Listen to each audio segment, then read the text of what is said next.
بسم اللہ الرحمن الرحیم والمراد بالمقدمۃ ہا ہنا۔ مقدمہ کی تعیین مراد مقدمہ کا مصداق بیان کرتے ہیں کہ یہاں پر مقدمہ سے مراد وہ چیز ہے کہ جس پر شروع فی العلم موقوف ہو، اور وہ تین چیزیں ہیں: علم کا تصور، علم کی غرض و غایت اور علم کا موضوع۔ مقدمہ کا مصداق بیان کیا کہ مقدمہ سے مراد یہاں پر وہ چیز ہے کہ جس پر شروع فی العلم موقوف ہو، اور وہ تین چیزیں ہیں: علم کا تصور، علم کی غرض و غایت اور علم کا موضوع۔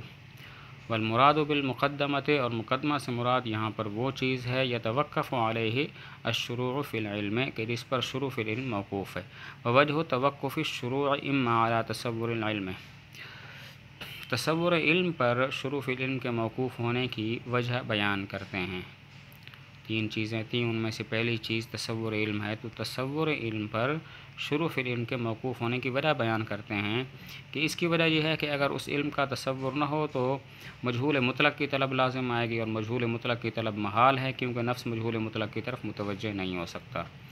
تصور علم پر شروع فی العلم اس لیے موقوف ہے کہ اگر اس علم کا تصور نہ ہو تو مجہول مطلق کی طلب لازم آئے گی، اور مجہول مطلق کی طلب محال ہے، کیونکہ نفس مجہول مطلق کی طرف متوجہ نہیں ہوتا۔ اس کا ترجمہ کر لیتے ہیں۔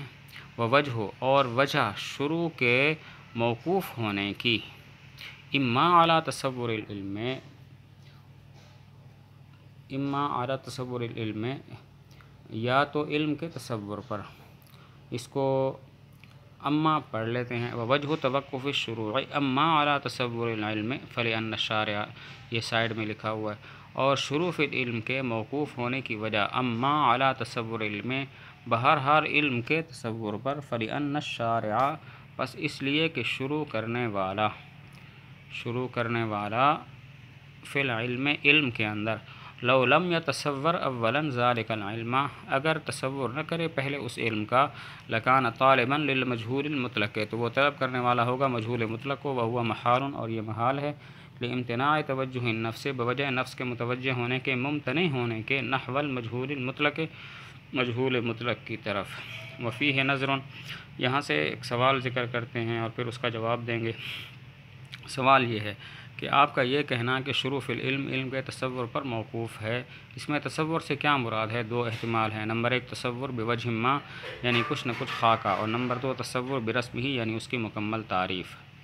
اگر آپ کہیں کہ مراد تصور بوجہ ما ہے تو ملازمہ مسلم ہے، یعنی یہ بات مسلم ہے کہ جب تک علم کا کچھ نہ کچھ خاکہ نہ ہو اس علم میں شروع نہیں ہو سکتے، لیکن اس سے یہ لازم تو نہیں آتا کہ تصور برسم ہی ضروری ہے، تو تقریب تام نہیں، یعنی دلیل دعویٰ کے مطابق نہیں۔ دعویٰ تو یہ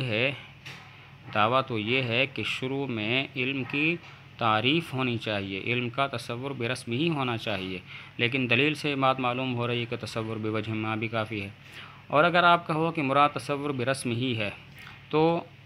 ہم ملازمہ ہی تسلیم نہیں کرتے، یعنی اس بات کو تسلیم ہی نہیں کرتے کہ اگر علم کا تصور برسم ہی نہ ہو تو مجہول مطلق کی طلب لازم آئے گی۔ مجہول مطلق کی طلب تو تب لازم آئے جب علم کا بالکل کچھ خاکہ بھی ذہن میں نہ ہو، وہو ممنوع، اور یہ بات ممنوع ہے کیونکہ کچھ نہ کچھ خاکہ تو ذہن میں ہوتا ہے۔ وفیہ نظروں سے ایک اعتراض ذکر کر کے اس کا جواب دیتے ہیں۔ اعتراض یہ ہے کہ آپ کا یہ کہنا شروع فی العلم علم کے تصور پر موقوف ہے، اس تصور سے کیا مراد ہے؟ دو احتمال: نمبر ایک تصور بوجہ ما، یعنی کچھ نہ کچھ خاکہ، نمبر دو تصور برسم ہی، یعنی علم کی مکمل تعریف۔ اگر کہو کہ مراد تصور بوجہ ما ہے تو ملازمہ مسلم ہے، یعنی یہ بات تسلیم ہے کہ اگر علم کا کچھ خاکہ بھی ذہن میں نہ ہو تو اس علم میں شروع نہیں ہو سکتے، لیکن اس سے یہ لازم تو نہیں آتا کہ تصور برسم ہی ضروری ہے، لہذا تقریب تام نہیں، یعنی دلیل دعویٰ کے مطابق نہیں۔ دعویٰ یہ ہے کہ شروع میں علم کا تصور برسم ہی ہو، علم کی پوری تعریف ہو، لیکن دلیل سے یہ بات معلوم ہو رہی ہے کہ تصور بوجہ ما کافی ہے، کچھ نہ کچھ خاکہ بھی کافی ہے۔ اور اگر کہو کہ مراد تصور برسم ہی ہے تو ملازمہ ہی مسلم نہیں، یعنی اس بات کو ہم تسلیم نہیں کرتے کہ اگر علم کا تصور برسم ہی نہ ہو تو مجہول مطلق کی طلب لازم آئے گی۔ مجہول مطلق کی طلب تو تب لازم آئے جبکہ علم کا کچھ نہ کچھ خاکہ بھی ذہن میں نہ ہو، وہو ممنوع، یہ ممنوع ہے کیونکہ علم کا کچھ نہ کچھ خاکہ، علم کا تصور بوجہ ما تو ہر ایک کو حاصل ہوتا ہے۔ ترجمہ دیکھیں۔ وفیہ نظر، اور اس میں اعتراض ہے۔ اس لیے کہ مصنف کا قول الشروع فی العلم یتوقف علی تصورہ، علم میں شروع ہونا موقوف ہے علم کے تصور پر، ان اراد بہ التصور بوجہ ما، اگر اس سے مراد لیا تصور بوجہ ما کو، فمسلم، تو یہ مسلم ہے، لیکن لا یلزم منہ، لیکن اس سے لازم نہیں یہ بات کہ انہ لا بد من تصورہ برسمہ، کہ ضروری ہے اس کا تصور بالرسم،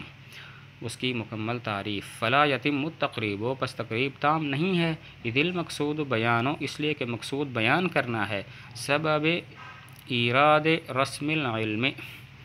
علم کی تعریف کو ذکر کرنے کا سبب کلام کے شروع میں، وَإِنْ أَرَادَ بِهِ التَّصَوُّرَ بِرَسْمِهِ، اور اگر اس سے مراد لیا تصور بالرسم، فَلَا نُسَلِّمُ، تو ہم تسلیم نہیں کرتے، أَنَّهُ لَوْ لَمْ يَكُنِ الْعِلْمُ مُتَصَوَّرًا بِرَسْمِهِ، اگر علم کا تصور برسمه نہ ہو تو یلزم، لازم آئے گا مجہول مطلق کو طلب کرنا، وَإِنَّمَا يَلْزَمُ ذَلِكَ، اور نہیں ہے سوائے اس کے کہ یہ لازم آتا ہے، یہ مجہول مطلق کی طرف لازم آتی ہے، لو لم یکن العلم متصورا بوجہ من الوجوہ، اگر علم کا تصور بالکل نہ ہو کسی بھی طرح سے، وہو ممنوع، اور یہ ممنوع ہے۔